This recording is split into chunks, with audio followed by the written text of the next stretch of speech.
नमस्कार दोस्तों।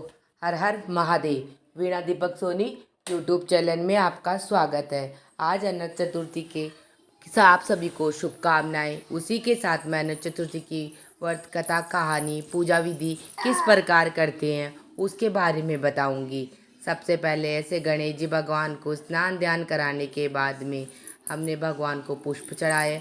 हमें कलश पे स्वस्तिक बना के, छाबड़ी बना के, अनंत भगवान का डोरा बनाया। उसे भगवान विष्णु के पास रख के कहानी कथा सुनेंगे। दिया प्रज्वलित किया है और रोट बना के उस पर शक्कर रखकर, घी रखकर और अनंत भगवान का डोरा रखा कहानी में।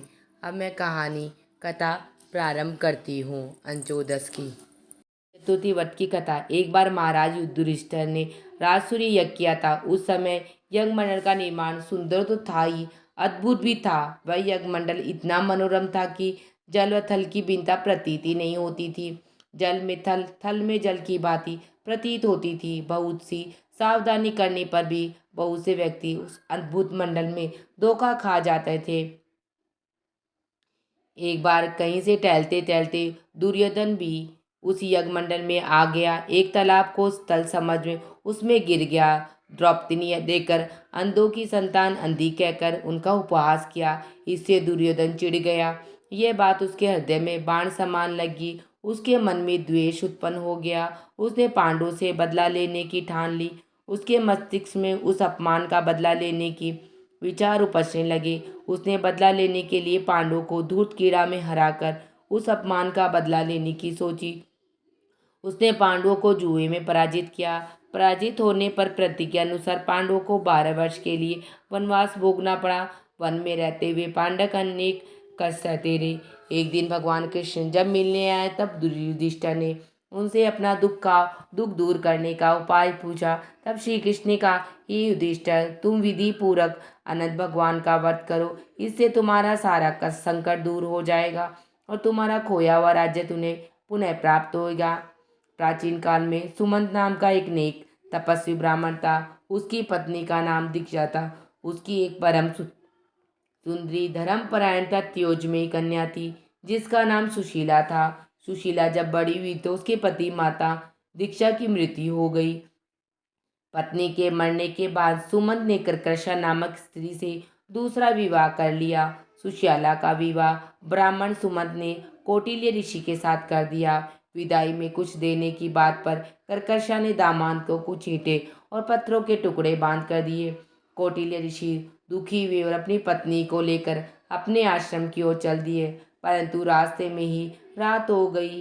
वे नदी के तट पर संध्या करने लगे। आज विश्राम कर सुशीला ने देखा वहां पे बहुत सी स्त्रियां सुंदर वस्त्र धारण करके किसी देवता की पूजा कर रही थी। सुशीला के पूछने पर उन्होंने विधि पूर्वक अनंत व्रत की महत्ता बताई। सुशीला ने उस व्रत का अनुष्ठान किया और 14 गांठों वाला डोरा हाथ में बांधकर ऋषि कौटिल्य के पास गई।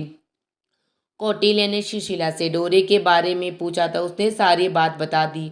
उन्होंने डोरे को तोड़कर अग्नि में डाल दिया। इससे भगवान अनंत जी का अपमान हुआ। परिमाणतः ऋषि कौटिल्य दुखी रहने लगे। उनकी सारी संपत्ति नष्ट हो गई। इस दरिद्रता को उन्होंने अपनी पत्नी से कारण पूछा तो सुशीला ने अनंत भगवान का डोरा जलाने की बात कही। पश्चाताप करते हुए ऋषि कौटिल्य अनंत डोरे की प्राप्ति के लिए वन में चले गए। वन में कई दिनों तक भटकते भटकते निराश होकर एक दिन भूमि पर गिर पड़े। तब अनंत भगवान प्रकट होकर बोले, हे कौटिल्य, तुमने मेरा तिरस्कार किया था, इसी से तुम्हें इतना कष्ट भोगना पड़ा। तुम दुखी हुए हो, अब तुमने पश्चाताप किया, मैं तुमसे प्रसन्न हूँ। अब तुम घर जाकर विधि पूर्वक अनंत व्रत करो। 14 वर्ष पर्यंत करने से तुम्हारा दुख दूर हो जाएगा। तुम धन्य धान्य से संपन्न हो जाओगे। कौटिल्य ने वैसा ही किया। उन्हें सारे कष्टों से, क्लेशों से मुक्ति मिल गई। श्री कृष्ण की आज्ञा से युधिष्ठिर ने भी अनंत भगवान का व्रत किया, जिसके प्रभाव से पांडव महाभारत के युद्ध में विजयी हुए तथा चिरकाल तक राज्य करते रहे। इसी के साथ अनंत चतुर्थी की पहली कथा समाप्त होती है। इसके बाद में रोज चौदस की आपको अन्य कथा कहानी भी सुनाती हूँ। नमस्कार दोस्तों, आगे मैं आपको रोड चौदस की कहानी सुनाती हूँ। किसी समय गांव में एक साहूकारनी थी। साहूकारनी के एक बेटा बहू थे। बहू और एक बेटा और एक बहू थे। बेटा विदेश पैसे कमाने के लिए जा रहा था। जाने से पहले वह अपनी माँ को कहता है, माँ, जब मैं विदेश जा रहा हूँ धन कमाने के लिए, आप मेरे पीछे से परिंदे का पानी कभी ख़त्म न होने देना और चूल्हे की अग्नि भी कभी ख़त्म नहीं होनी चाहिए। ऐसा कहकर वह विदेश चले ही जाता है। उसकी बहू हमेशा इस बात का ध्यान रखती थी कि परिंदे का पानी ख़त्म ना हो और चूल्हे की आग भी ख़त्म ना हो। एक दिन की बात है, जिस दिन अनचोदस होता है, वह पानी मटके में पानी ख़त्म हो जाता है और चूल्हे की अग्नि भी ख़त्म हो जाती है।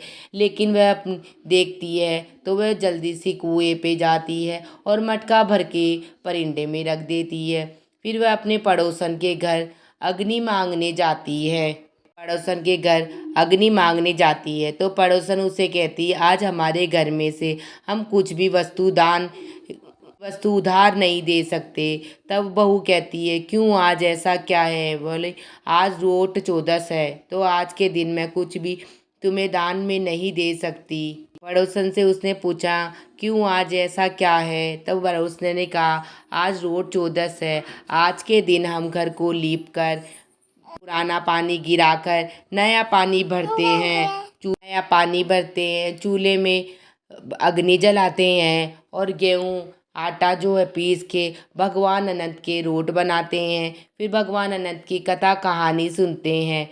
तो बहू सोचती है, क्यों न मेरे भी चूल्हे की अग्नि खत्म हो गई और परिंदे का पानी खत्म हो गया। वह भी घर आकर परिंदे का पानी गिराकर नया पानी भरते चूल्हे का पानी गिराया तो उसकी सास ने उसको, बेटा बेटा मेरा बेटा, ये बहू ये क्या तुम कर रही हो? मेरा बेटा बोल के गया था कि परिंदे का पानी कभी ख़त्म मत होने देना, तूने पानी क्यों गिरा दिया? उसने कुछ नहीं कहा, उसने पानी गिरा दिया, फिर से नया पानी भर दिया। उसके बाद में वह नहा के शुद्ध कपड़े पहनकर उसने आटा पीसा। उसके बाद में उसने भगवान अनंत की रोट बनाकर उसने भगवान अनंत की कथा कहानी सुनी।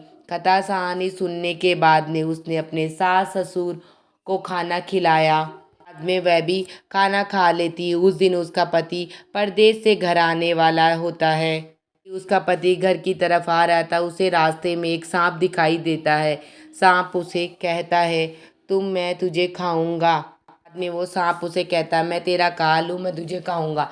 तो उसका बेटा कहता है, हे सांप देवता, आप मुझे अभी मत खाइए क्योंकि मैं कई सालों से अपने घर जा रहा हूँ। मेरे माता पिता बूढ़े हैं, वो मेरा रास्ता देख रहे हैं। मेरी पत्नी भी मेरी प्रतीक्षा कर रही है। मैं घर चला जाता हूँ, आप रात के समय मेरे घर पे आ जाना। मैं पलंग से नीचे अपनी पत्नी की चोटी लटका दूंगा, उसे पकड़ के आप आ जाना और मुझे खा लेना। इस प्रकार मुझे अभी तो घर जाने दो। उसकी बात मान जाता है और उसे घर जाने देता। वह घर जाकर खाना खाकर माँ बाप से बात करके कमरे में जाके सो जाता है और उसकी पत्नी रोड को कहानी सुनाकर रोड को कमरे में रखकर सो जाती है।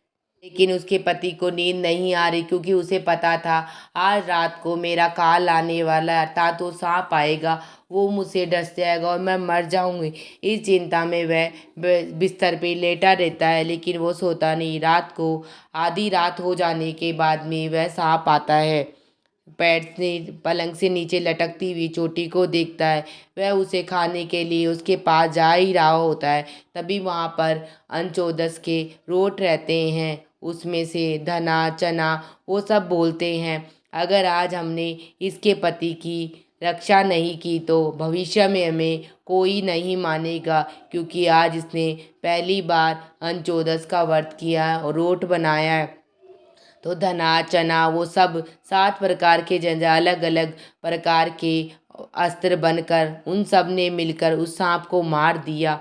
सांप को मारने की कहानी वह पलंग पे लेटे लेटे देख रहा था, लेकिन वह कुछ नहीं बोला, वह चुपचाप सो गया।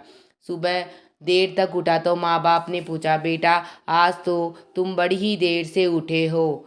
तब उस बेटे ने कहा, माँ पापा कल रास्ते में हुई घटना के बारे में बताया। कल आपने खाने में ऐसा क्या बनाया था जिसकी वजह से मैं बच गया। तब उसकी माँ उसकी बहू की बुराई करने लगी और कहने लगी, कल बेटा पड़ोसन तूने कह के गया था परिंदे का पानी और चूल्हे की आग खत्म मत होने दे, लेकिन बहू ने मेरी बात नहीं मानी। चूल्हे का पानी चूल्हे की आग भी बुझा दी, परिंदे का पानी भी खत्म करके फिर नया पानी भरा, और क्या पता ये रोट बनाए हैं। फिर कथा कहानी कहकर हमें भी रोट खिलाई, तुझे भी क्या। तब बेटे ने कहा, माँ मैं इन्हीं रोट की वजह से मैं बचा हूँ। कल रात को मेरा काल सांप आया था, लेकिन अना आपके इन्हीं रोट की वजह से वह मुझे न खाकर भगवान ने उन सबको उस सांप को मार दिया। तब माँ बाप ने ये कहानी सभी को बताई। इसी कहानी के प्रताप से सारे कैन राजा ने नगर में सारे राज्य में क्या सबको कहा हर कोई अपने घर पे अंचोदस के दिन रोट बनाना और विष्णु भगवान की कथा कहानी सुनकर गले या हाथ में दस का धागा पहनना। इससे हमारे परिवार के संकट दूर होती है। इसी के साथ मेरी अंचोदस की कहानी समाप्त होती है। आप सबको मेरी कथा कहानी कैसी लगी मुझे कमेंट बॉक्स में जय श्री कृष्णा लिखकर ज़रूर बताना। इसी के साथ हम गणेश जी की कहानी भी सुन के बाद में हम विनायक जी की कहानी कहते। एक ब्राह्मण था जी को सुधिया उठकर गंगा जी में नहाता और आकर विनायक जी की पूजा करते। उसकी लुगाई पूजा करनी अच्छी को नहीं लगती थी। वह रोज़ गुस्से में होती, कहती कि सवेरे पहले ही पूजा कर बैठ जाओ, मैं झाड़ू बाड़ू और घर को काम कहाँ करूँ। ब्राह्मण भी की सुन तो कोनी। एक दिन ब्राह्मण तो गंगा जी नहाने गए थे, पीछे से ब्राह्मणी ने विनायक जी को छुपा दिया। ब्राह्मण ने आकर पूछा कि मूर्ति कहाँ गई। ब्राह्मणी बोली, मेरे को क्या पता। ब्राह्मण रोटी रोटी वोटी खाई नहीं, क्योंकि मैं तो पूजा करके ही भगवान की रोटी खाता हूँ।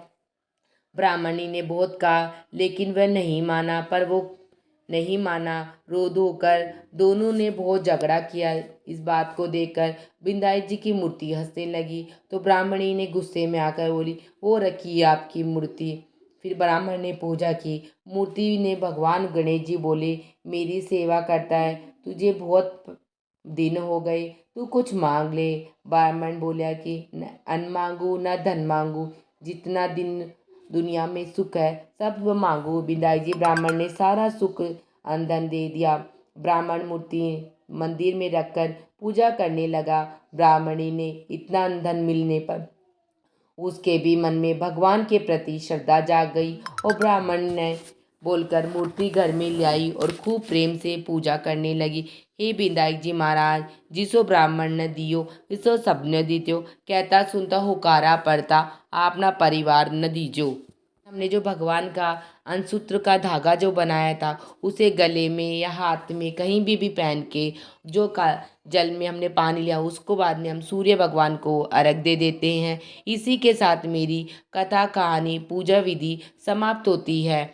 आप सबको मेरी अंचोदस की कथा कहानी कैसी लगी मुझे कमेंट बॉक्स में जय श्री कृष्णा लिखकर ज़रूर बताना। वीडियो पसंद आई तो चैनल को लाइक एंड सब्सक्राइब ज़रूर करना। हर हर महादेव।